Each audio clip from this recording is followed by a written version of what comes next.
Hi viewers, welcome to SS media. April fool అంటూ ఏడిపించడానికి మరో 2 నెలల సమయం ఉంది. కానీ పూనం పాండేకి అన్ని రోజులాగే ఓపిక లేదేమో. ముందే ఫూల్స్ డే సెలబ్రేట్ చేసేసింది. ఒక్కరిని కాదు, ఇద్దరిని కాదు, ఏకంగా ప్రపంచాన్నే నమ్మించేసింది. తన చావుపై తానే జోక్ వేసుకుని మరోసారి వార్తల్లోకి ఎక్కింది పూనం. పూనం పాండే చనిపోయిందన్న వార్త నిన్న పొద్దుటి నుంచి వైరల్ అవుతోంది. పూనం ఇన్స్టాలో మేనేజర్ స్వయంగా ఈ వార్త పోస్ట్ చేసేసరికి నమ్మేశారంతా.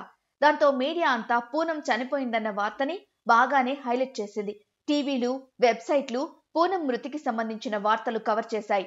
అంతెందుకు, దేశంలోని ప్రధాన పత్రికలన్నీ పెద్ద పెద్ద హెడ్డింగులతో పూనం ఇక లేదంటూ కథనాలు ప్రచురించాయి.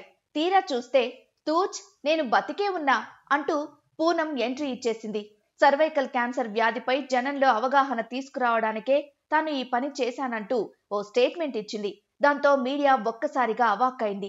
అయినా మన మీడియాకు బుద్ధి లేదులే, కనీసం ఫ్యాక్ట్ చెక్ చేసుకోవాలి కదా. 3 రోజుల క్రితం వరకు సోషల్ మీడియాలో యాక్టివ్ గా ఉన్న పూనం సడన్ గా చనిపోయిందంటే ఎలా నమ్మారు? పైగా అది క్యాన్సర్తో.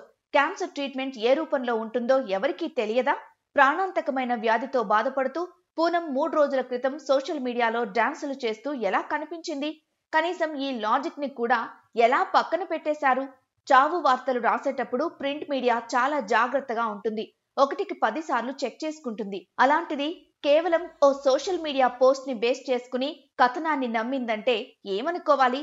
పూనం ఇది పబ్లిసిటీ కోసం చేసినా కేవలం సోషల్ మీడియా పోస్టులపై పత్రికలు, టీవీ ఛానళ్లు ఎంతగా ఆధారపడుతున్నాయి అని చెప్పడానికి ఇదో నిదర్శనంలా కనిపిస్తోంది. పూనం చర్య ఎవరూ సమర్థించరు. దీనిపై ఎలా రియాక్ట్ అవ్వాలో కూడా తెలియడం లేదు.